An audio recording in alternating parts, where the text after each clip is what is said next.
கரையாத கல்வியும் குறையாத வயதும் ஓர் கபடு வாராத நட்பும் கன்றாத வளமையும் குன்றாத இளமையும் கழுப்பினி இல்லாத உடலும் சலியாத மனமும் அன்பு அகலாத மனைவியும் அன்பு அகலாத கணவரும் தவறாத சந்தானமும் தாழாத கீர்த்தியும் மாறாத வார்த்தையும் தடைகள் வாராத குடையும் தொலையாது நிதியமும் கோணாது கோடும் ஒரு துன்பம் இல்லாத வாழ்வும் துய்யனின் பாதத்தில் அன்பும் உதவி பெரிய தொண்டரொடு கூட்டு கண்டாய் அலையாடி அரித்துயிலு மாயனது தங்கையே ஆதிகட ஊரின் வாழ்வே அமுதீசர் உருபாக மகளாக சுகபாணி அருள்வாமி அபிராமி. அனைவருக்கும் வணக்கம்.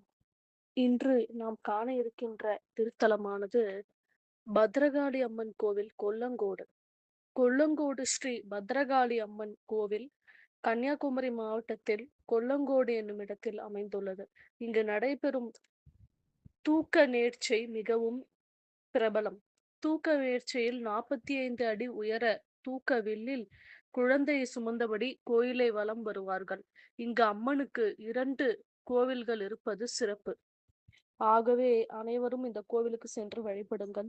நன்றி. கோவிலில் வணக்கம். குழந்தைகள் நோய் நொடியின்றி ஆரோக்கியமாக வாழவும் குழந்தை பாக்கியம் வேண்டியும் தூக்கத்தி திருவிழா நடத்தப்படுகிறது.